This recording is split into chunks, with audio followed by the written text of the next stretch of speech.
salah satu syarat utama itu menurut saya itu adalah ruang, bisa kontrakan, bisa lain-lain gitu. Nah ini yang menurut saya seharusnya pemerintah pun mendukung hal itu.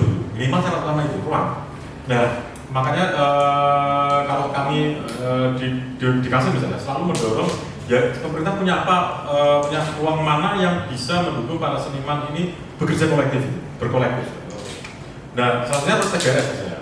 Atau kemudian dulu kita punya, sekarang itu masih punya pasar dulu misalnya yang masih kosong dan banyak. Dan itu seharusnya buka akses seluas-luasnya seniman untuk di sana, untuk berkolektif di sana, untuk menghasilkan karya lain-lain dan lain-lain juga. Jangan kemudian dibatasi dengan misalnya sewa yang mahal gitu, atau aturan-aturan yang administrasi gitu. Kemarin Solo yang Taman Budaya Jawa Tengah itu mereka teman-teman Solo itu cerita soal bagaimana waktu kepemimpinannya Pak Murti itu yang luar biasa yang memang membuka Taman Budaya Jawa Tengah itu meskipun ada aturannya sudah aturannya sama gitu, tapi dia membuka itu luasnya untuk berkarya semua berkarya. Contohnya itu misalnya saya kayak cerita Mas Slamet Gundono, kemudian almarhum, kemudian Mas siapa itu, bahwa mereka itu bukan produk ini tapi produk TBJT, produk TBJT. Jadi karena mereka latihannya di situ gitu, mereka latihan di situ, mereka kemudian berkarya di situ, menampilkan karyanya di situ.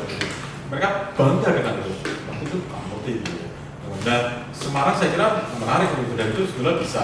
Nah, sebetulnya ada komunitas atau kelompok yang menurut saya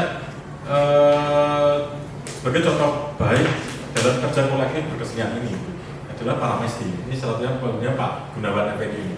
Lama itu ada di sini.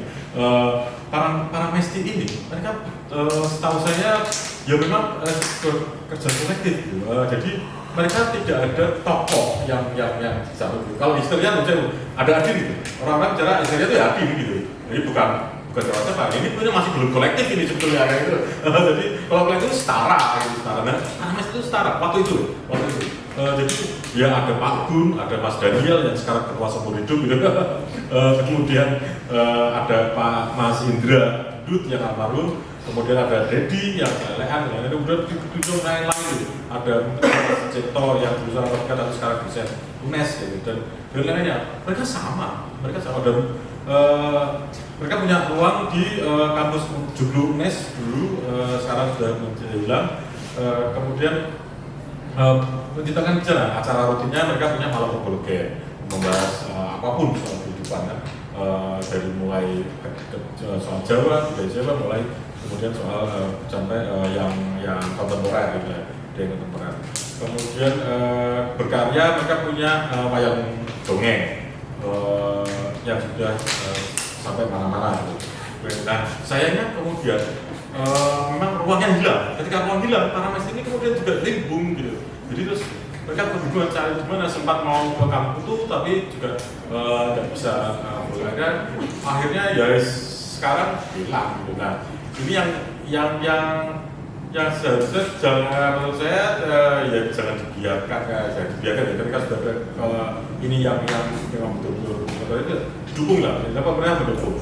Kemudian tadi siang saya ketemu Mas Kesit itu, sekarang jadi bintang filmnya Mas Haris, bintangnya Mas Haris. Dan kami juga bicara soal bagaimana kerja kolektif teman-teman film ini luar biasa, sangat luar biasa gitu. Menurut kami juga bicara bagaimana teman-teman film ini punya, aku nggak tahu itu kultur kerja atau apa namanya, yang sangat mereka menghargai betul, misalnya kayak Mas Kesit atau pemain kemudian bekerja sepenuh hati ya, karena kan film itu ribet banget ya, pencahayaannya harus sekian, kemudian kameranya harus sekian. Mereka bekerja dengan itu tadi menurut yang Mas Dori, rasa cinta itu. Padahal menurut saya kata bayarannya ya, tapi kalau menurut informasi ya filmnya nggak gede-gede amat. Ini kita bukan bicara film Hollywood atau bahkan film Jakarta yang sudah establis gitu ya. Enggak, ini film-film indie, teman-teman yang menggarap film Semarang, film-film di daerah ini, tapi bekerja dengan mungkin sistemnya sama atau bahkan mungkin lebih capek gitu, lebih capek dari mereka yang sudah apa namanya mendapat keuntungan dari filmnya yang bisa berjalan di film. Dan saya lihat krunya itu ya hampir sama gitu di sana ya. Ada kalau kemarin saya tanya Mas ya ada Hasan, kemudian ada siapa Chris ya, Misteri yang saudaraku itu. Jika mereka terlibat juga mereka sama. Dan waktu beberapa itu saya tanya, kamu terlibat sini ya bantu teman Mas gitu. Ini luar biasa loh menurutku. Ini kita bisa mencontoh dari teman-teman film ini. Saya kira bagaimana etos kerjanya itu mendukung teman, saling mendukung teman gitu. Sementara mungkin mereka pun kalau bayar ya tidak sekian, tapi mereka biar yang penting karya teman ini bisa bisa karyanya bisa baik kalau gitu. Itu saya salut sama teman-teman